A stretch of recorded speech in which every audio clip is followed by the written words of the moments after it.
Hey, hey, hey. Happy Tuesday. Come on in, pull up a chair. The Gaming Gang Dispatch is in the air.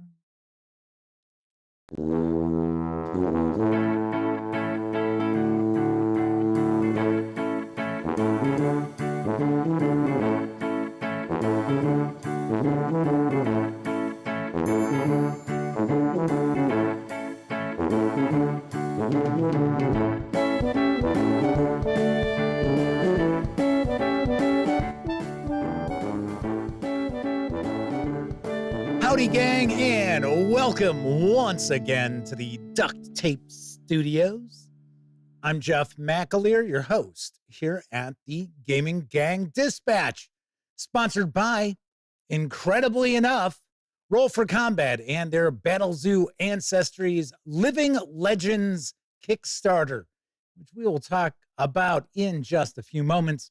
And of course, also brought to you by GamingGang.com, of which I happen to be the founder and editor-in-chief. So welcome aboard, everybody. Tonight is Tuesday, April 8th, 2025. This is live stream 1175. If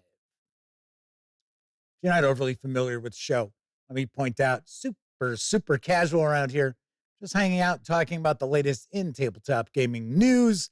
And then I will normally pontificate about a topic related to our hobby, or maybe take a first look at a game by way of an unboxing or paging through.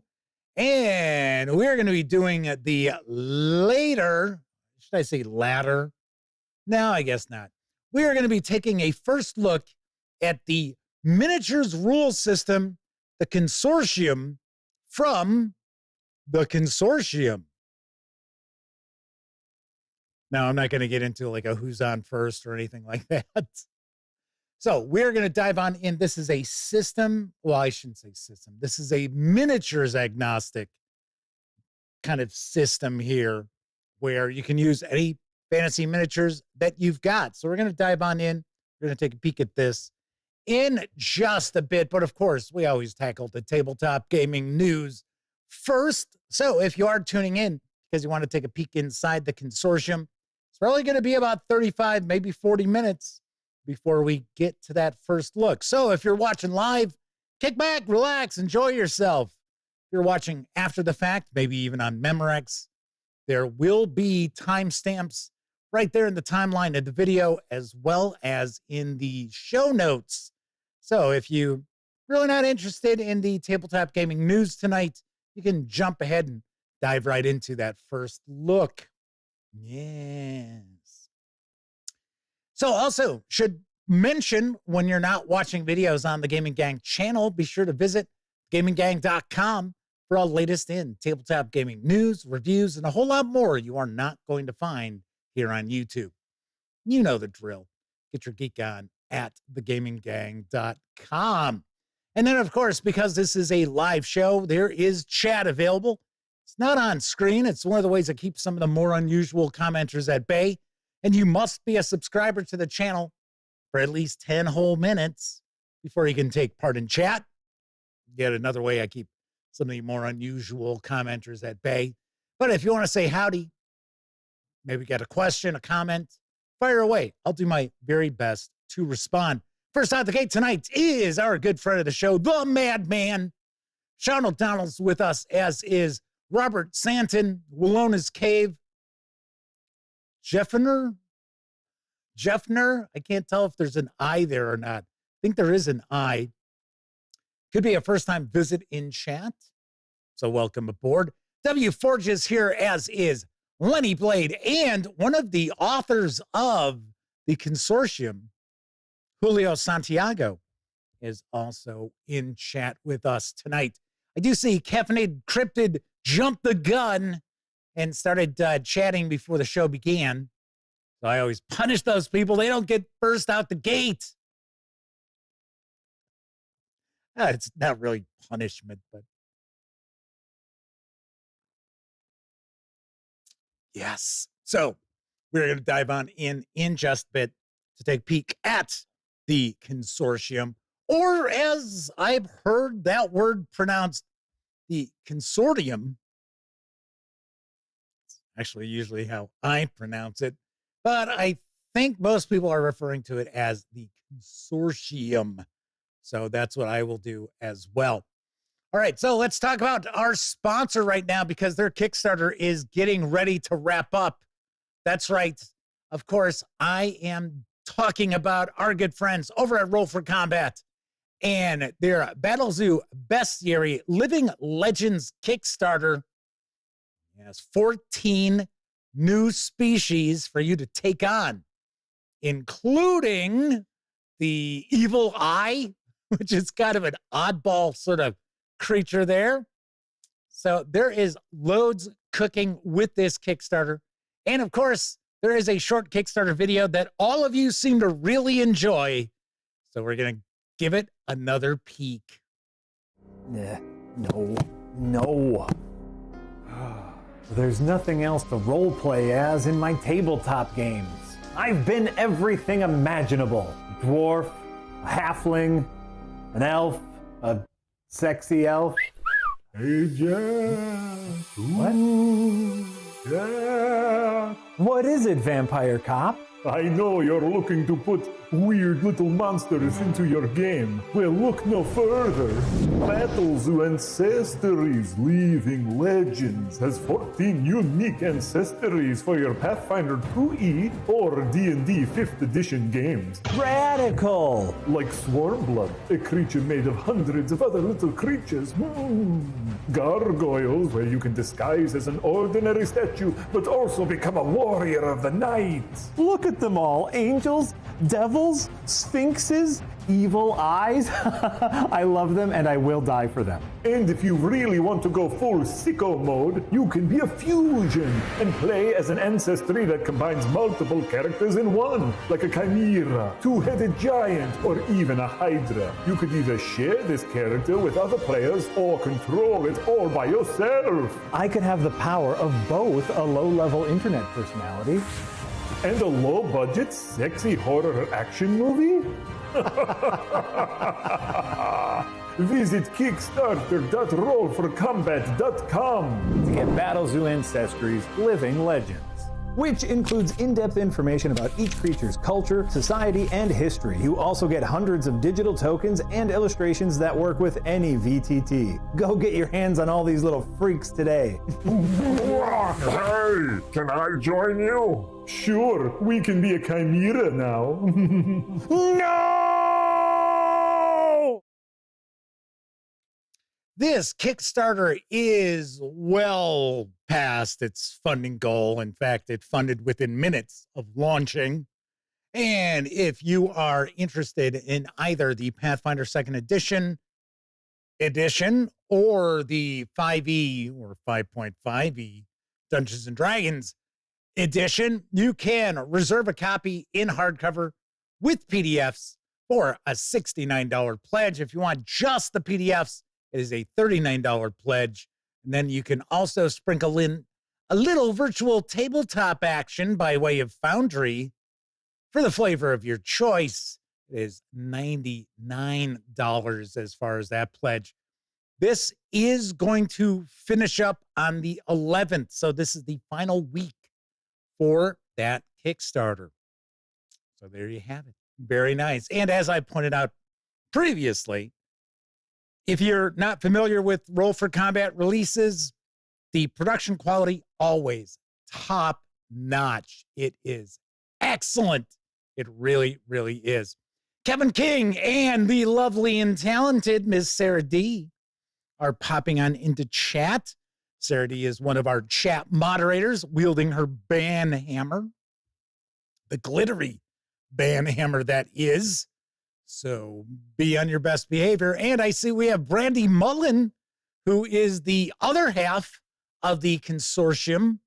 So there we've got that. So we've got, looks like a trio of folks who are trying to pawn off this miniatures game on you, gang. Got to be careful. Got to be careful what they're trying to pull in chat. I'm just kidding. Very nice. All right. So Kevin King says, bargain bin VHS board gamer who's played it all. This video may be targeting a certain demographic. Yeah, that is a possibility. That is for sure. All right, let's jump on into the news because Exalted Funeral, 1D10 plus 5, and Max Moon Games have released the Solitary Defilement Futility of Prayer box set. And here's what I know. No prior soloing knowledge is required. Solitary Defilement presents clear procedures and a flexible approach for playing Mirkberg, either as a one-shot session or sandbox campaign. The rules are supported by detailed playthrough examples and also include 4 semi-structured adventures that will let you immediately hurl yourself headlong toward your fate. The core, all right, I'll call it what most people call it, Morkborg rulebook and Furitory, or alternatively a handful of free Morkborg cult digital downloads, are all you need to get started. Oh, and you have to have a willingness to die. You can also use Solitary Defilement to play co-op, GM-less sessions with other players. So what is in the Futility of Prayer box set? Well, there's the Futility of Prayer box. So you got that. Gold ink, hand screen printed, magnetic closure, and it actually fits A5 and 5.5 by 8.5 zines and books. There's Rotner Blacker Sludge, a limited 2-color risograph printing saddle stitch with black staples, a Solitary Defilement playthrough zine, first time in print, not available individually. Records of Ruin, a campaign journal zine, saddle stitched. Solitary Defilement, the core zine with black foil stamping. Alone in the Crowd, Cursed Cities, Doomed Derives, and Fatalistic Flaneurs supplementary zine with black foil stamping. Perk Pale, Hunting Necromantic Bastards in a Schwelwig County Gardens supplemental pamphlet. And Shadow Clink, Escape the Dungeon of the Shadow King, also a pamphlet. There is Aqua Mortis, Escape the Sewers of the Shadow King. Well, nothing's going on with Shadow King here. Also a pamphlet. Tragic Castle Obsession, the Lonely Moon Edition, supplementary pamphlet. And we also have Spite and Malice, which is another pamphlet. And I guess it discusses goal progression. It's the first time that's in print as well. The entire box set is available through Exalted Funeral with PDFs. It does carry a $100 MSRP. Gotta say, it seems like it is jam-packed with Mirkberg content. So if you enjoy that system, you know me. I like the system itself because I like Cyborg, and I certainly love Pirate Borg. I just don't dig Morkborg's real grim, dark setting. And it tends to have a lot of punk art releases that are more about the art as opposed to the game. Now, I'm not saying that's the case here, because that's not normally what you'll see from Exalted Funeral, because we know there is tons and tons of third-party Morkborg content out there. Exalted Funeral, they tend to release the best of that third-party content for Morkborg. So this is available now.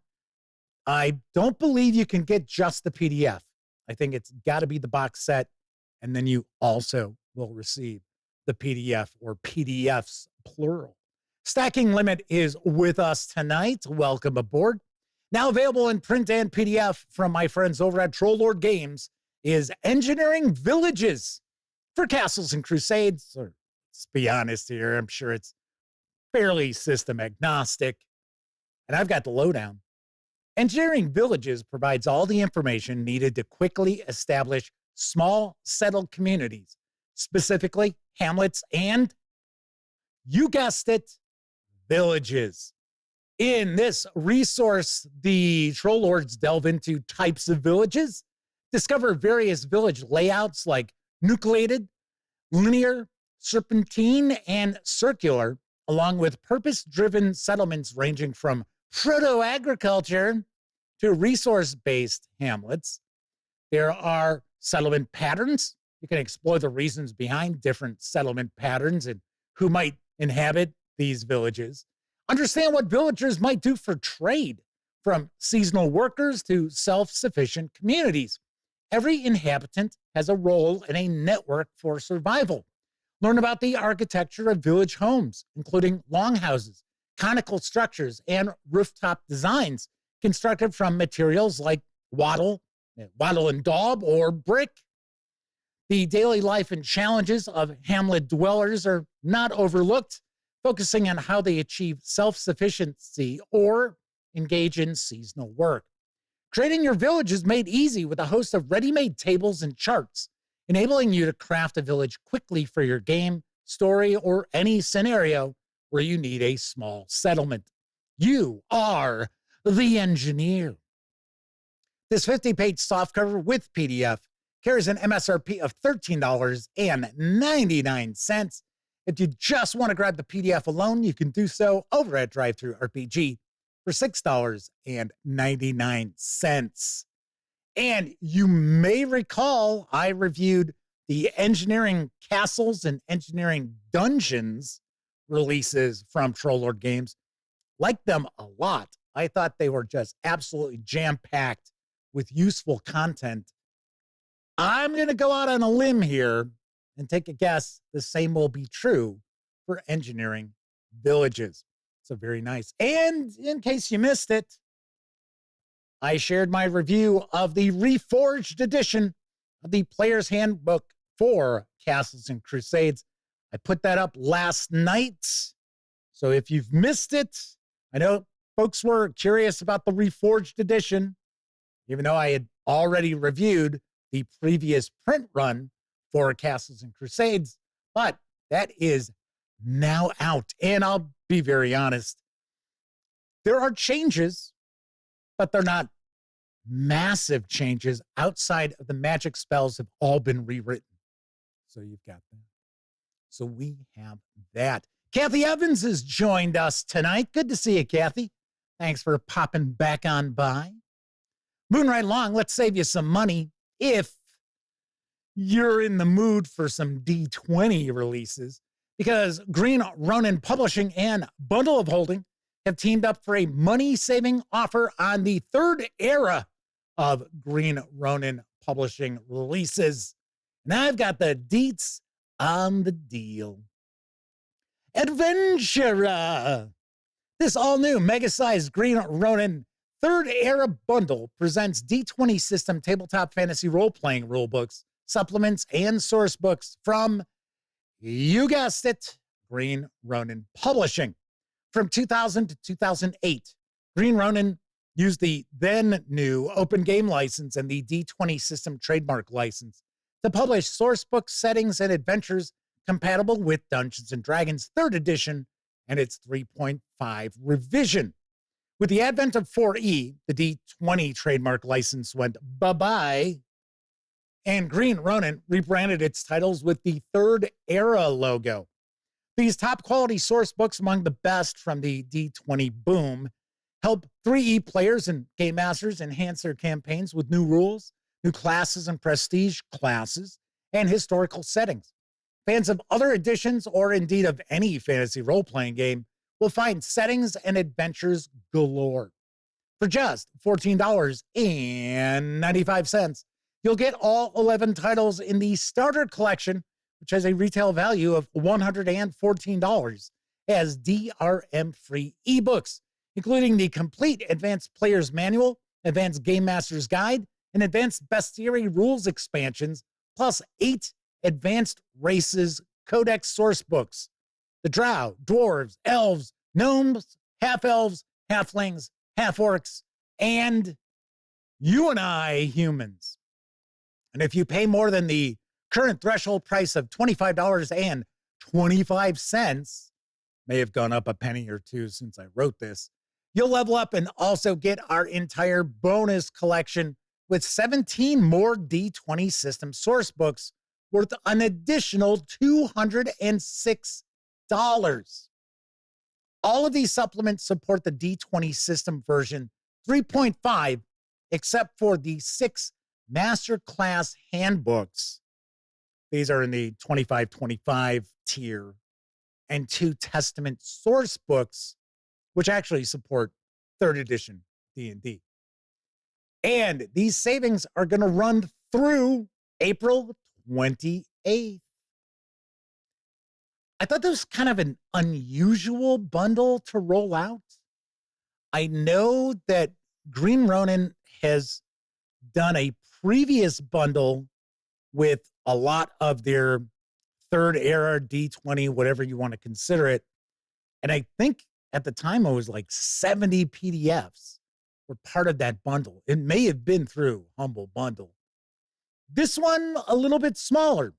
So I think we're looking at 28 in total. So let's see, we've got 17 and 28. So we got 28 PDFs.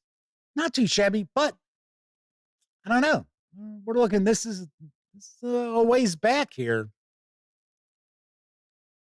I'm sure there's plenty of very interesting content that you can utilize.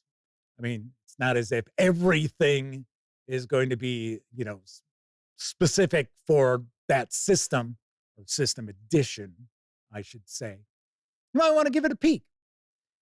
So let's talk about saving more money, because I know everybody's panicking over the tariffs, and rightly so. I'm not saying that you shouldn't be, but we got to keep our eyes open for things that are on sale and bundles out there so we can continue to support the hobby and enjoy the hobby as well. So should point out that Fanatical has actually extended the deal they had for the Lankhmar series for Dungeon Crawl Classics from Goodman Games. And I've got the scoop on the savings. Enter the thrilling world of Fritz Leiber's Naywan, home to the legendary city of Lankhmar and the infamous heroes Fafard and the Grey Mouser.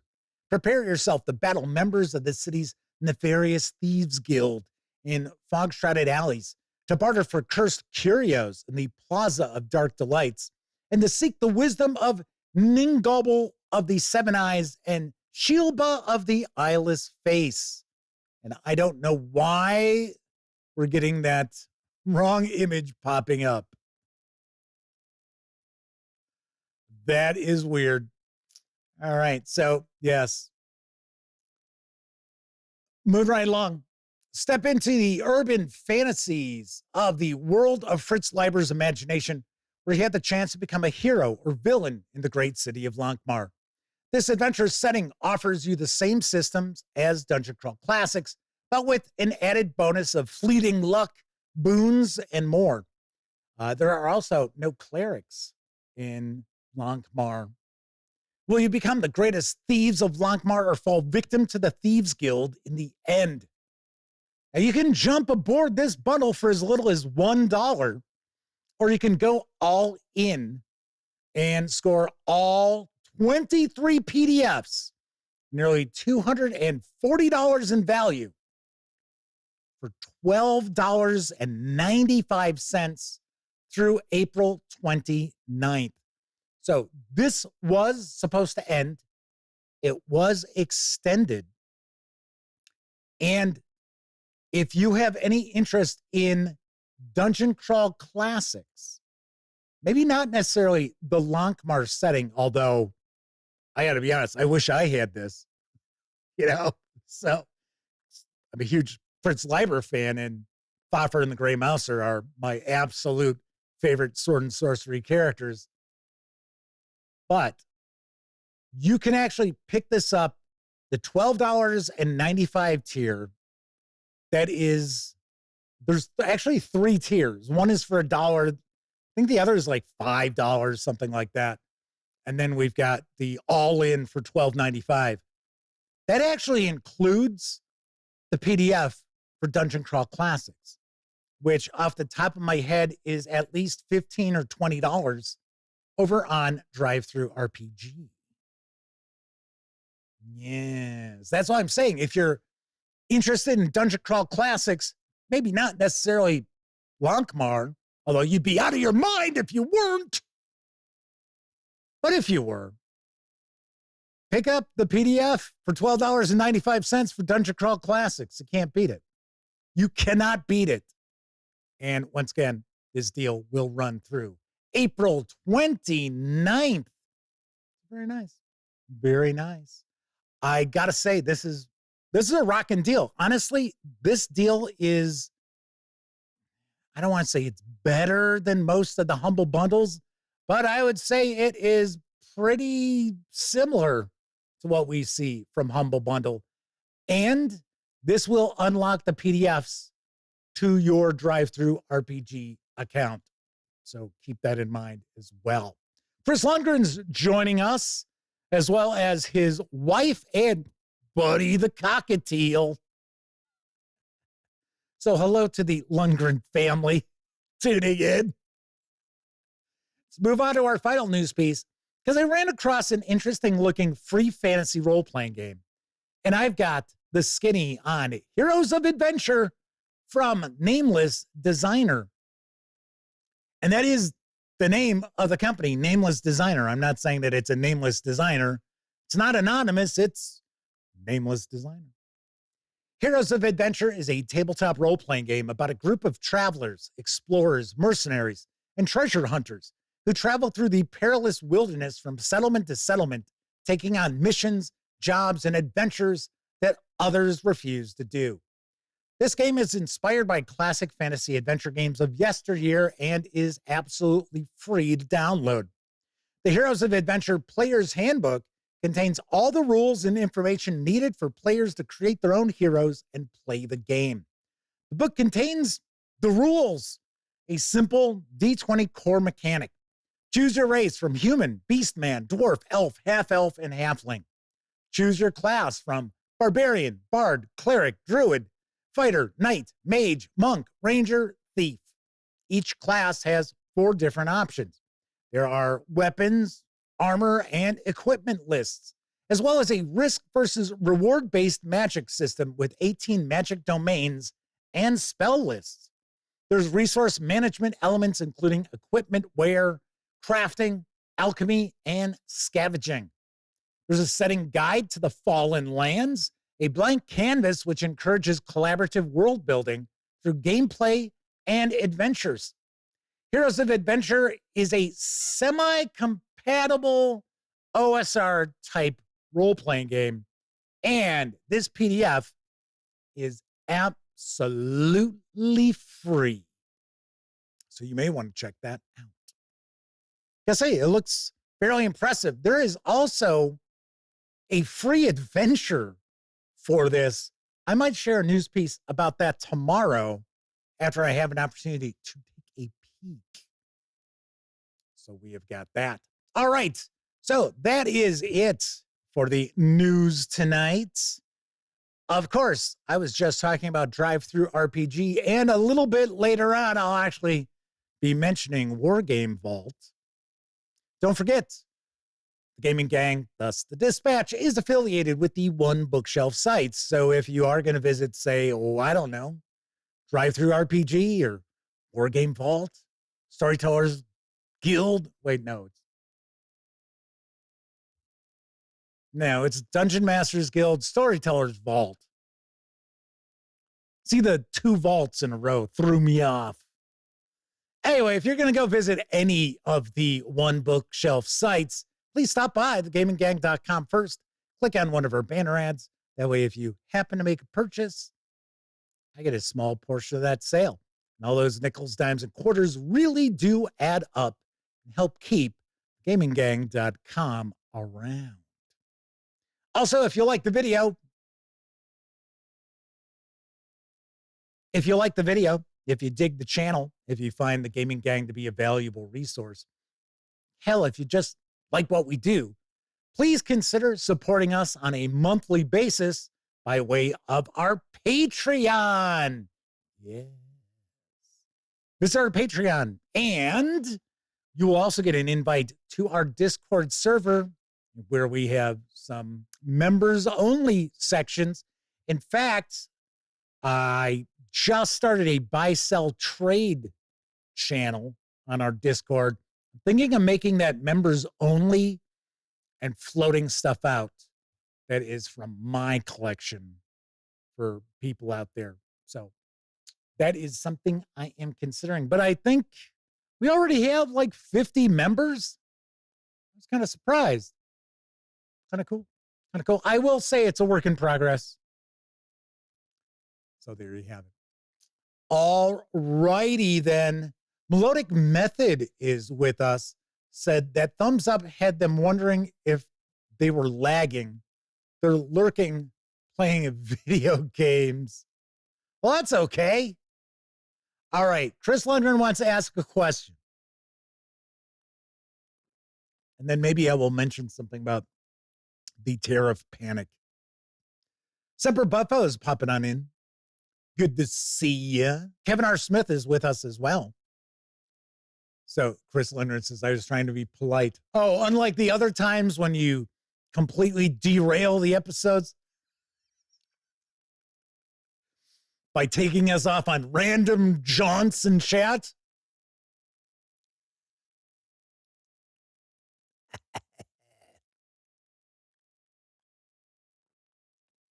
All right, so I'm waiting for Chris's question here. Just waiting for it. See what we've got.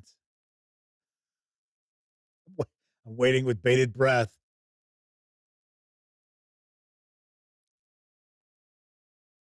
Out with it, Chris. Come on. Ah, damn it. I misspelled that. Hey, hold on. Stop it, Jeff. You're making me nervous. Have I ever heard of a new SAG-1 role-playing game from Wyvern Games? Picked it up this weekend at a used bookstore. SG1. Stargates? I know nothing about it. I know nothing about it. So obviously Wyvern Games is not around anymore. But yep, so it is a Stargate role-playing game, as Sean O'Donnell is pointing out.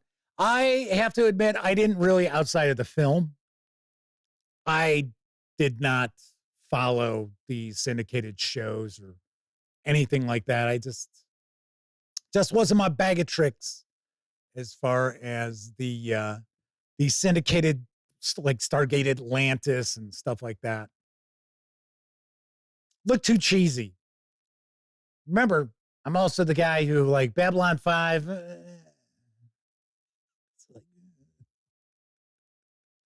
Didn't watch Babylon 5 because I watched like the first 2 episodes and I did not care for the CGI in it at all.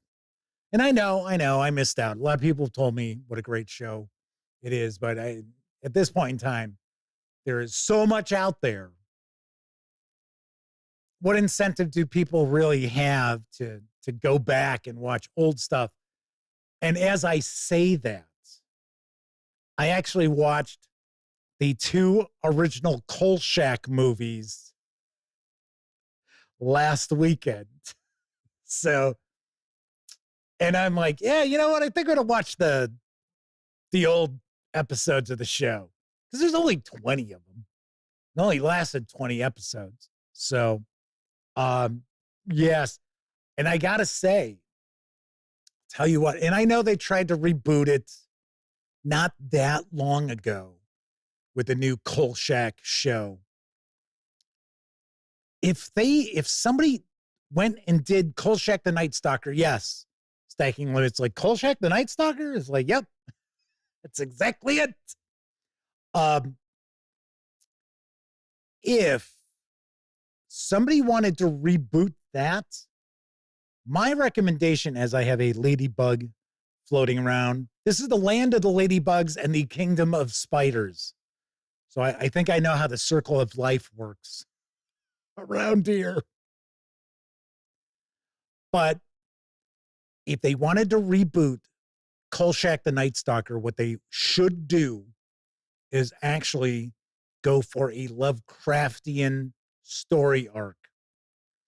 Because one of the things that, in fact, Darren McGavin was like not thrilled with, not happy about, was because it was a Monster of the Week sort of show. And there was absolutely no, overarching storyline. There was absolutely no continuity from episode to episode. So I guess as the show went on back in, 74? I think it was 74 that the series was on ABC. I guess he got more and more upset with the directors and that, and wanted out. So he did not shed any tears when that got canceled. But I swear, if somebody wanted to reboot Kolchak the Night Stalker, and, they could do Monster of the Week sort of things with an overarching storyline, I think that would work really well, especially if it was something along the lines of like a limited series, 8 episodes. I think that'd be pretty wild. All right, so there is some discussion about the SG1 role-playing game. Sean O'Donnell says SG1's pretty great. I think he's talking about the TV show. I don't think he's talking about the role-playing game. Looks like Chris may have gotten a good deal, because I guess Amazon wants $40 for it. So Chris Lundgren says, so it's still available on Amazon. That's a good sign. Now, is it available on Amazon new, or is that through like a reseller? Kevin R. Smith points out, yeah, they tried rebooting Kolchak. Yeah, I mentioned that. And now it wasn't that long ago. And Kevin says it lasted a few weeks. Yeah, I think it lasted like 4 episodes, and that was it. But I think part of the problem there too was from what I know, I didn't watch it. So there you go. I'm talking about, hey, rebooting Kolchak would probably be pretty good if you did it right. But it wasn't Karl Kolchak. It was his like relative or something, because they had like some nods to, well, I think they had his hat hanging like in this Kolchak character's house. I think there was something else that they, like a prop of some sort that they tied in, but I think it was the same kind of thing. I think it was, trying to do like a Monster of the Week sort of thing, or maybe trying to, rip off X-Files, which interestingly enough, Chris Carter has said on multiple occasions, Kolchak the Night Stalker was a huge influence on him creating the X-Files. Pretty wild. Melodic Method said, best way to do that is not immediately tell people it's about a Cthulhu mystery plotline. No, of course not. Kind of take a look at doing something along the lines of True Detective. Because weirdly enough, there were those like Lovecraftian nods here and there, nods to the Yellow King. I thought that was really cool. I thought that was really wild, even though, at least at the end of that season, it was just, a bunch of nutcases. That was it. W Forge is popping on in. Good to see you. What do I think of the new Naked Gun reboot? I saw the trailer. It looked okay, but one thing that I was kind of, I don't want to say turned off by, I was surprised by, was how gory it was. That I was surprised by, because the audience you're looking for that isn't necessarily the ones who are looking for the hard R graphic violence. I was like, All right, so something else I wanted to mention real quick. the tariffs. And I have heard things behind the scenes that I'm not allowed to talk about from various different publishers. Not a ton, but a few. There are other publishers who have made public statements. Steve Jackson Games has. I want to say that I think Monty Cook Games just recently did. Chaosium has. And I think there's one other publisher. And they're basically all saying the prices have to increase. So was it Steve Jackson Games that said their prices are going to go up 50%?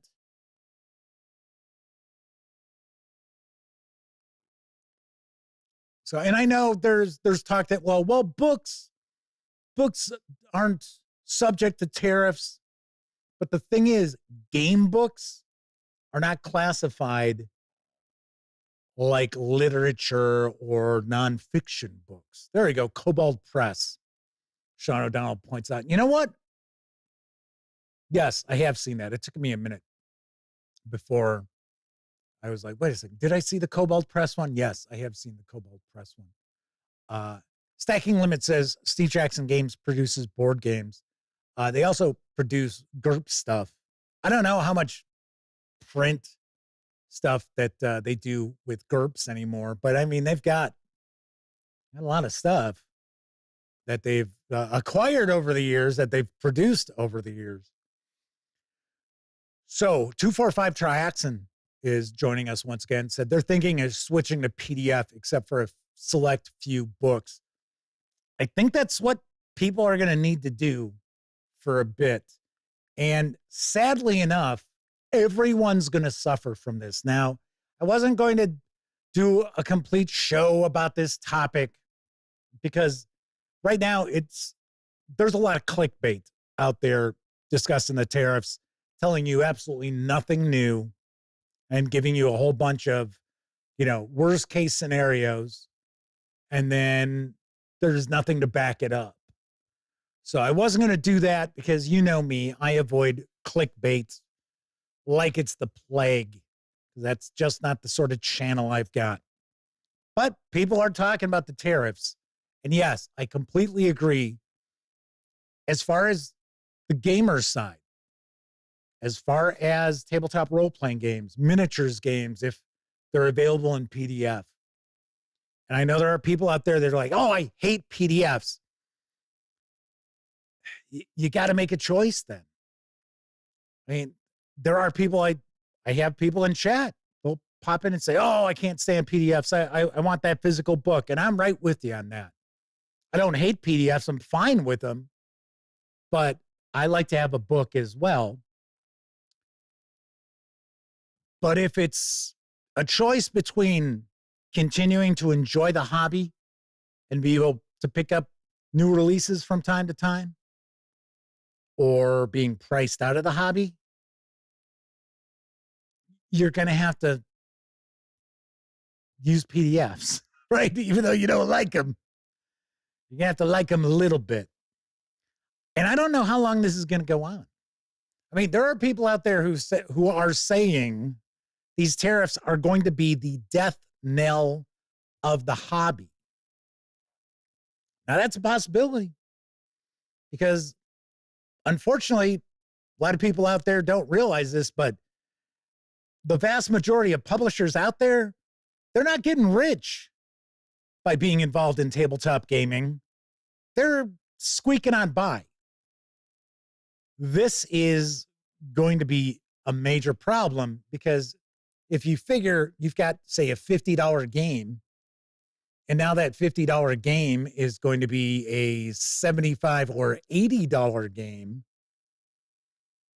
you're going to see far, far fewer people buying those games because we've already got this sort of mental image on what a $50 board game looks like, what a $75 game looks like, a $100 game. That's why you'll see it all the time. People will be like, oh, yeah, that game looks pretty good, but it certainly doesn't look like it's worth no XYZ amount, right? So when we start seeing 50%, 60% price increases across the board on stuff. Just think, $100 game is then going to be $150 or $160. I mean, that's asking for a huge chunk of change out of people's pockets. There are a lot of Kickstarters right now that are in panic mode because they're like, well, okay, we budgeted this amount for this project, and now we're looking at, huge increases. And are they going to pass it on to the consumer? Yeah, probably. That's what they'll probably need to do. I don't know. So yes, it is not promising. I'll say that much. All right. So let's see here in chat. Mike is with us. Said, if I started playing one new game a month from what I already own, it would be at least 2 to 3 years. So there's always that. Yes. Sean Donald says, print your PDFs. It's probably not cheaper right now, but a couple of months from now. Better with Bacon's with us. Says, the industry is not the hobby. The hobby will never die. The industry might. Well, I will actually disagree with you on that. The industry and the hobby are tied together. And I'll tell you right now, if we didn't have the glut of board games and role-playing games and things like that were out there that people can purchase, because, there's the cult of the new. People are always like, oh, hey, we have the news on the show, each and every show.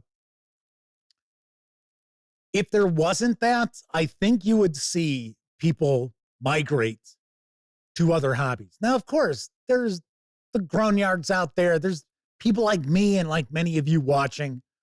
You'd be like, well, I got plenty of games I can run. Or, I utilize this core system. That's not going to change. But a lot of folks out there, if, say, as an example, if you didn't have Dungeons and Dragons out there and new Dungeons and Dragons content coming out, they probably wouldn't be playing Dungeons and Dragons. They'd probably be playing video games or something like that. So, Semper Buffo says, Planet of the Apes said they will absorb the cost. I believe that's right on the horizon. I think it is. Brandi Mullen says, we're just excited to get their game into other people's homes. Sedated Man is with us in chat once again. Good to see you. Good to see you. Better with Bacon says, they are tied together, certainly, but the two have begun a doom spiral that's not quite realistic. Yeah, see, that's what I'm not doing. I'm not going to sit here and talk about, oh my God, it's the end. Because to me, that's clickbait, and no one knows what's going to happen yet. This is just beginning. Now, if the tariffs go on for quite some time, yeah, there's problems. But yes, there is, like I said, there's a lot of panic right now. Some of it's justified. It seriously is. If I were in the business, if I were a publisher, I guess I am, but I don't consider myself to be. I would be concerned. I would have concerns right now. So, and yes, I know there are a lot of companies out there. I will tell you right now, they will boost the price of their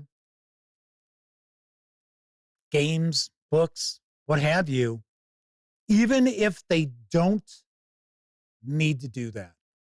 So that is a sad reality as well, that we will see some price gouging going on because of this also. Robert Santon says, I also try to buy physical copies of novels and books, but they have bought a few Kindle books recently. Yeah, pretty cool. Pretty cool. I don't tend to read much on a tablet as far as like novels, nonfiction. I read game books all the time. So, Better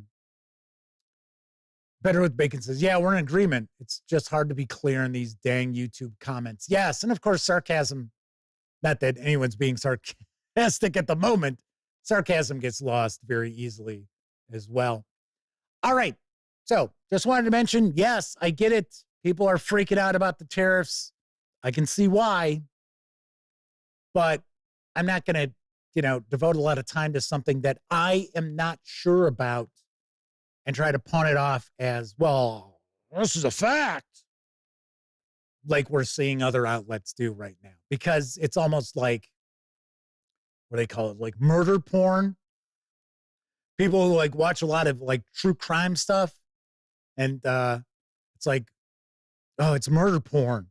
There's a new series about some murder. I gotta, kind of like that, sort of like that. Anyway, all right. So we're going to dive on in and take a look at the Consortium in just a couple of moments. But first, I think it's time for a brief intermission. It's intermission time, folks. Time out for a delicious snack in our sparkling refreshment building. Every item a fresh, appetizing taste treat.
It's landed. Ideal's new astrobase has just landed. Look, the space lock is opening. And here comes the astronaut.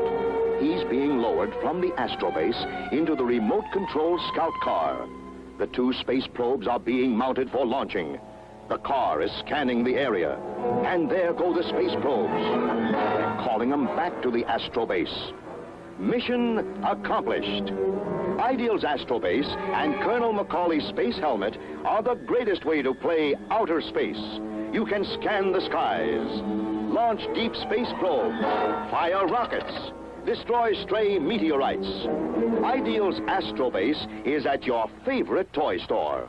Get your Ideal astrobase today. Boy, I'd give $1 million for a cup of Wilkins coffee. Okay, Buster, pay up.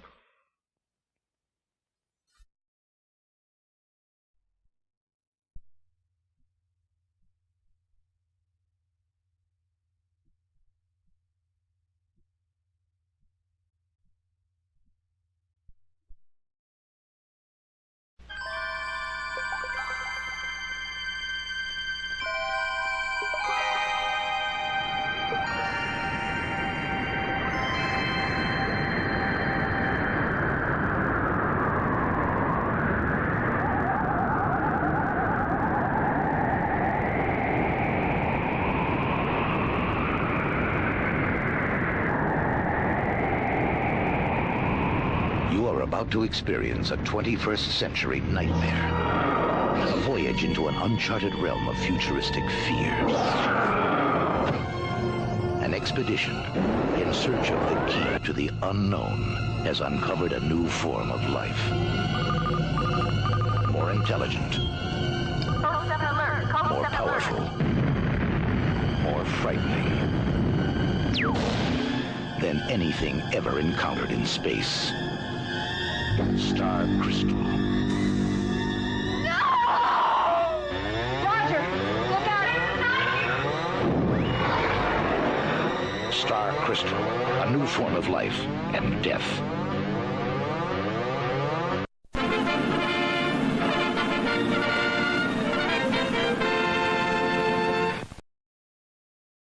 If you liked Alien, you'll love Star Crystal. God, that looked awful. Like, God awful. Ugh. Yeah, some of these trailers I bring you, folks.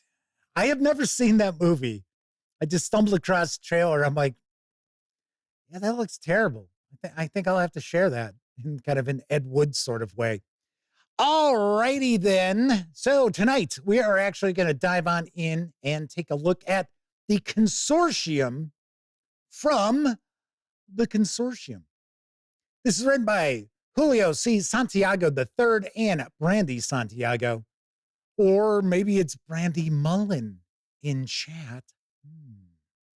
This 172-page hardcover with PDF can be had over at Wargame Vault for $35. If you want to score just the PDF alone, you can do so for $10. All right, all that said, let's swing on over to the other camera as W. Forge says, Star Crystal, my next movie watch. I wonder how many of you actually do go and check these terrible movies out. You're like, oh yeah, I've never seen that. That looks like crap. I think I'll watch that. I've done it. I'm not lying. All right, let's swing on over to the other camera because here I've got the Consortium. A few things to mention before we get stuck in. First of all, the fine folks over at the Consortium were kind enough to provide me with this review copy of the Consortium. But neither I nor anyone else affiliated with the Gaming Gang has received any other sort of compensation for me to share this coverage with you. It's important you know that. We're also not going to look at each and every page of the book, but I do want to get a good feel for what is going on inside. So let's take a look at the back here. Fantasy adventures in the New World. With the discovery of new lands far across the ocean, the nations of the old world rushed to stake their claims. Unfortunately for them, this was a wild and untamed land overrun by terrible creatures. The colonists who sought to make their homes here eventually banded together against the monstrous darkness and created something new. Thus, the Consortium was born. Here you'll take on the role of a party of freelance adventurers working for a powerful collective of guilds known as, you guessed it, the Consortium. Explore ancient ruins, battle fearsome monsters, and build your reputation and riches while trying to survive the untold horrors of the New World. And it tells us what's inside the book, but we're going to find out for ourselves as we pop on in.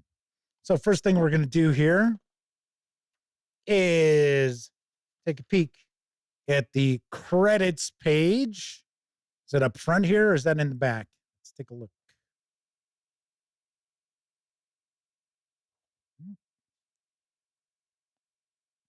Oh, we see Brandi and Julio, but I don't see anybody else.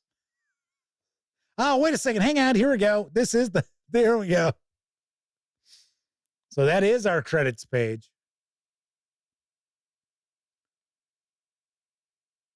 So we've got the basics.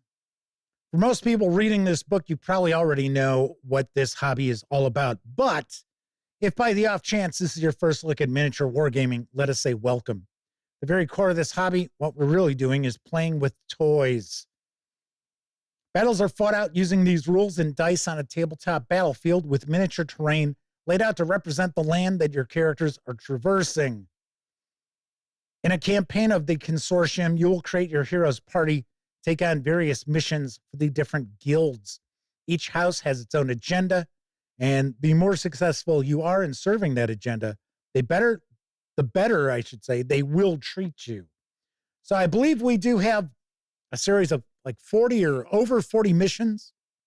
Chris Lundgren asks, what is this? What system is this for? This is its own game. This is the rule book here. So it looks like these must be our guilds. What do you need to play? This book, a playing surface, dice, So it uses 10-sided dice exclusively. So it looks like you might roll multiples of the D10 as well as percentile dice with them. A measuring implement, miniatures, terrain, and friends. Well, there you go. I can't play. So we've got our table of contents. Core concepts. So this looks like this is kind of a glossary. Difficult terrain, area of attack, monster layer, ways to play the game, party mode. Woohoo! Party mode is played by 2 people. Each make a party that consists of your hero, brothers in arms, and if desired, hirelings. You'll take turns playing the monsters for each other, but both parties will go through separate campaigns. Hero mode, best played by 4 or more people. This is our tabletop take on a more role-play style campaign. One person is the designated game master who will set up the missions, play the monsters on a permanent basis. Whether you're in doubt about whether or not you can do something, it's ultimately up to the game master to decide. Then we've got party mode. So for 3 or 4 people who consistently get together for gaming, says, be warned, however, the more people you add to this, the more likely it is to end in catastrophe or make the game less enjoyable. One of the players is the game master, and others each create their own party. And we've got solo. And then we've got some role-playing elements to them as well. So we have action dice. Before you can get into building your hero party or monsters, it would be useful to know exactly what exactly they can do on the table. We use a concept called action dice. Each character has a number of action dice that allow them to do different things on the table. These action dice may be used together, such as rolling all of your dice for a melee attack, or divided up for separate actions, such as moving and then making a ranged attack. The character's action dice determines both the theoretical effectiveness of any actions they may take during a turn, as well as their ability to keep going as they get the crap beaten out of them by monsters. The more wounded you are, the less effective you are. So should we take a guess that part of your wounds will be the loss of action dice? So as far as actions, we've got attack, melee attack, ranged attack, hurling, change weapons, charge, defend, disengage, evade, exchange items, hide, interact, movement, mount, dismount, picking up, putting down, presence, reload, resistance dice. Some traits and equipment give you dice to resist an attack, such as augments and spells. These are called saving throws. And you can save unused action dice. You have searches, teamwork, using your environment. So keep in mind, we do have the creators here in chat. So as we take a peek at this, if there's something that you might want to find out, you have the source right here. You can ask away. So we've got the character sheets. So we are going to see C, T, E, S, C, and L. So looks like we've got a lot of abbreviations here. So we have BP. Take a guess, maybe those are build points. Because it says you write down your current BP that you have to spend. So I take a guess, you're going to spend your BP for your figures. T is where you write down how much you are worth in traits. E is where you write how much BP your equipment is worth. SC and L are specific to hirelings, where you write their starting cost and their loyalty. You also have size, injuries, weaknesses, and flaws. The range for melee and ranged attacks, casting, defense, and evade. So quite a lot of stuff going on in your character sheet. I'll take a guess. We'll have the character sheets at the back of the book.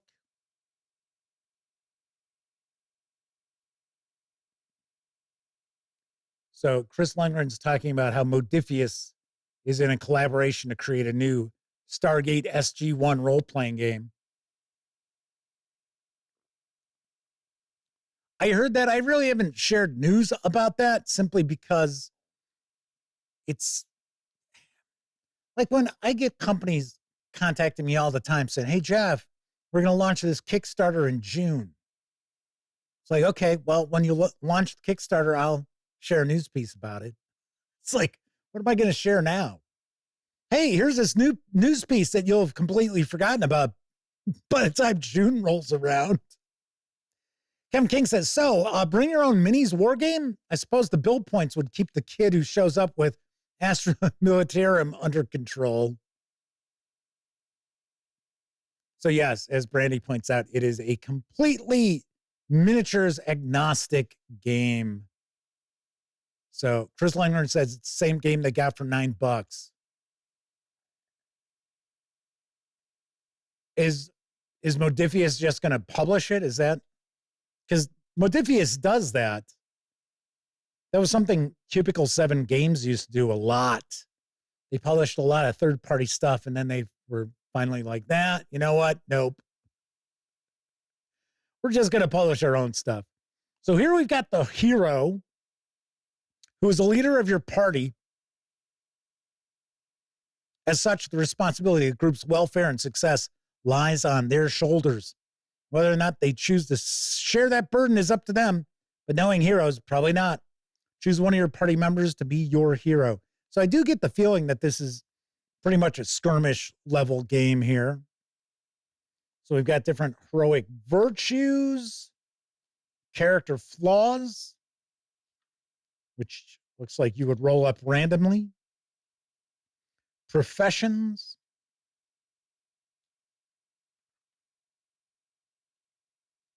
weaknesses. So I am skipping pages here. So ranged weapons. These weapons require the purchase of ammunition. Monsters are not required to purchase ammunition. So we do have, we got black powder weapons. We've got a pistol and musket. Hand weapons, two-handed weapons, polearms, spears, arcane staff, and lance. And we get the information about those weapons. So a sword, axe, mace, or even just a good dagger is essentially the same thing. So monstrous and heroic traits. I wonder if we have a bestiary towards the back of the book. We'll find out. So we've got some movement traits. Fast, faster, fastest, which bumps up your movement distance. 10-finger discount. When going to Merchant Square or Fascination Street is a post-mission action. You may attempt to steal one item. Make a stealth roll. For every 10 guilder rounded down the item is worth, you have a -1 penalty to this roll. So we do have some downtime activities, it looks like. Got some spell enhancements. So this looks like this is our spell section here. Support spells, healing spells, summoning spells.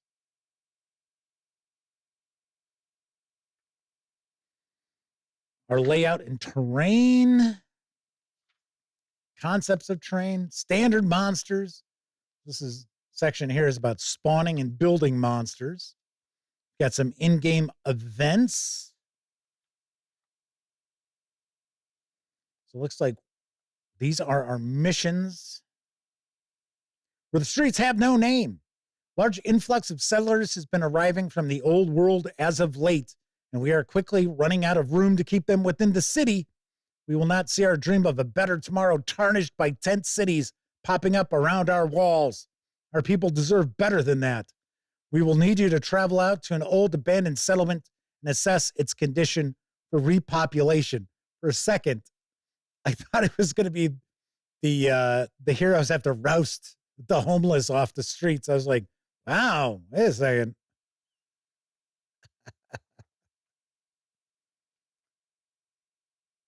Daring deeds done dirt cheap. Yes, we're almost there. Just over that ridge. That fiddly, stop messing with it. No, I'm not positive it'll be there. I just know it likes this area. Don't touch that, please. You have to stop to pee again. It's been barely, no, never mind. Just go. We'll wait. Please stop touching that. Never babysitting again. You think to yourself as you escort this young pursuant out for his first kill. So, looks like you're shackled with somebody you got to drag along with you. So the Artisan Circle, some of their missions. Some of the missions are kind of short. Others look like they've got a bit to them. You got travel events. So it's my understanding that this is meant to be more of a narrative miniatures game, as opposed to, okay, so I've got 1,000 points of troops on this side of the table, and you've got 1,000 points of troops on that side of the table. You get to place terrain pieces, I get to place terrain pieces, and we go from there. It is not looking like this is the sort of game like that. This looks pretty interesting. I am kind of curious, did I somehow pass by the mechanics of the game? Because we're into artifacts, out on the town, random events. Am I barred enough for you? Sign me up. Everything must go. Gordon Ramsay. This guest appearance by Gordon Ramsay in this. Pay me like one of your elf girls. I do notice there are some pretty interesting references here. Look, hey, in the land of ladybugs, look what's arrived. A ladybug. You were walking.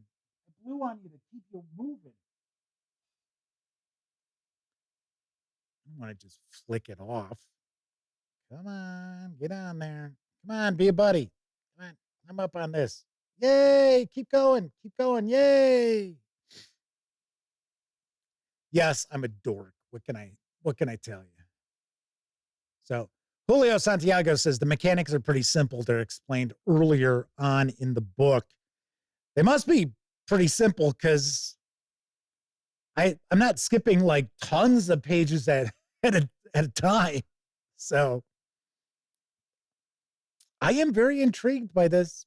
I don't know about those of you watching live or after the fact on Memorex. This does look pretty cool. Does not look like we've got a bestiary, so you're going to have to build your own. Here we've got some credits for the artists. There we go.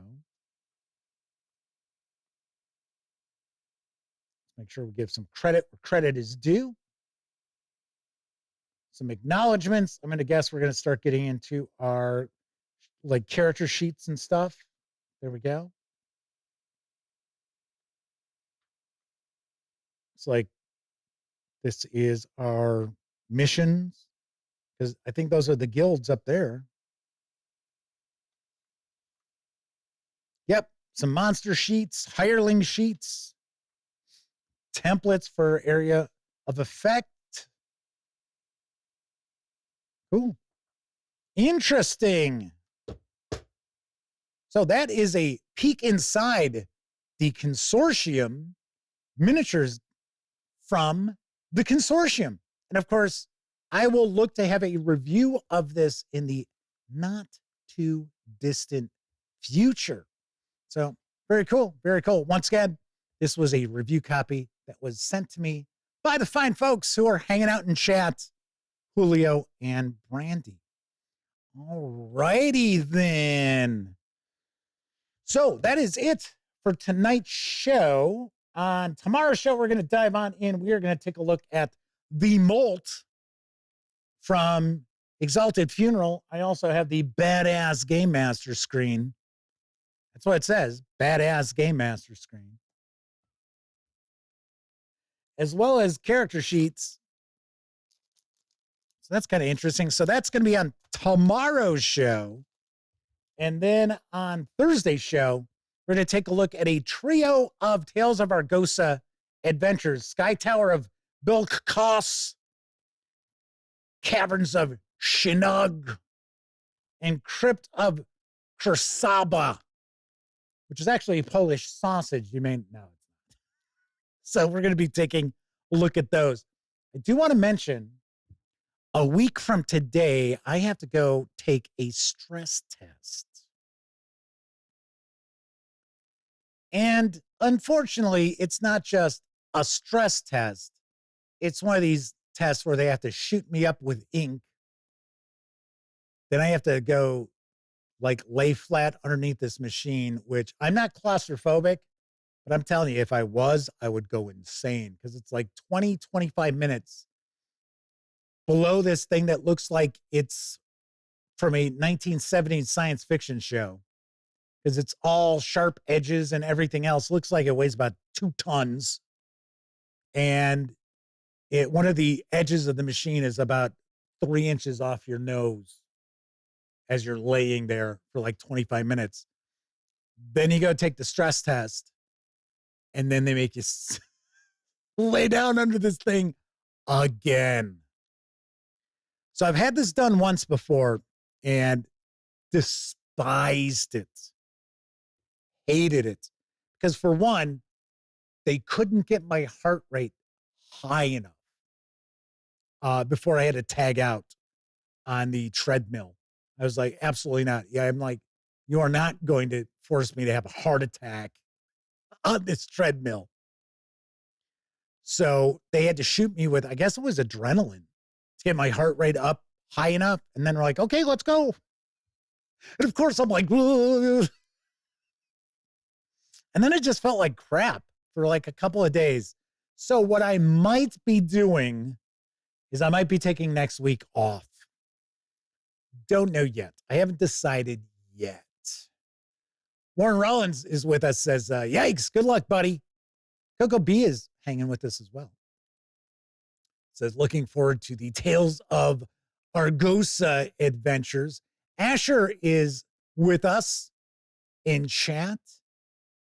Said they're from Tacticus. They got the ability to message in chat after an hour of being subscribed. That's weird because it's only supposed to be 10 minutes. That's the settings I've got in YouTube, but it's YouTube. They do what they want. So there is that. So I will know for sure. I'll make up my mind by Thursday, but I am kind of leaning in that direction.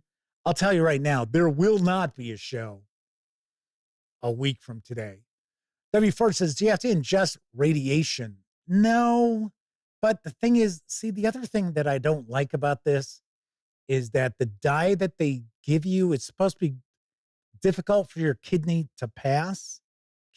I should say, to pass. And, I don't like that. I do not like that. So it's all, all this stuff is like, okay, well, we need to go do this, even though it's got this bad side effect. It's like, oh, geez, thanks. Thanks a lot. So we shall see. We shall see. Anyway, but that's next week. We're all good. So once again, on tomorrow's show, I'm going to dive on in and we're going to take a look at the Molt, that evil's core.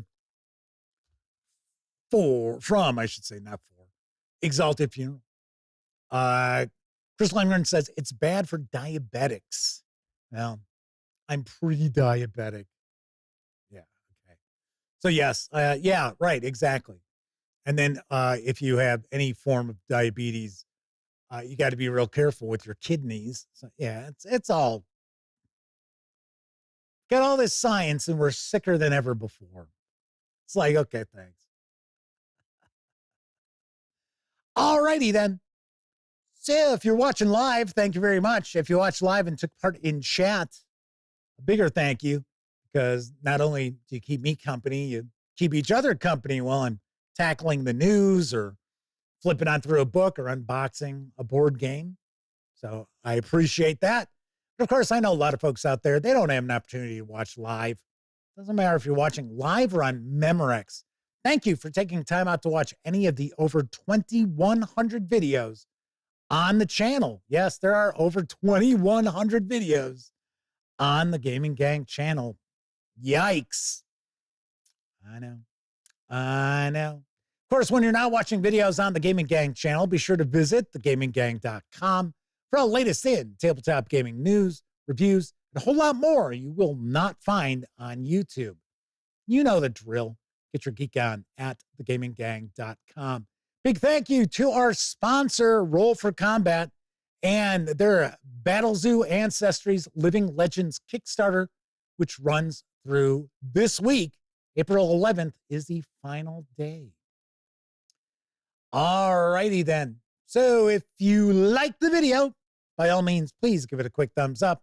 Subscribe to the Gaming Gang channel if you haven't already. And if you do subscribe, don't forget, ring that bell.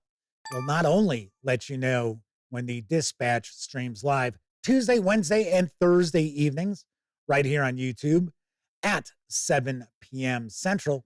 I'll also inform you when I share other videos, such as yesterday's review of Castles and Crusades Player's Handbook, Reforged Edition from Troll Lord Games.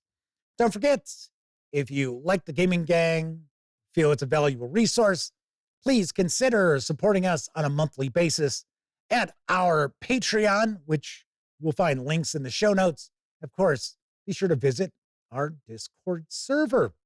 All right, everybody. Thank you very much for watching. Once again, I'm Jeff McAleer. Enjoy the rest of your morning, afternoon, evening, whatever time of day it is in your neck of the woods. And as always, I certainly hope all of you get to enjoy plenty of great gaming with your gang.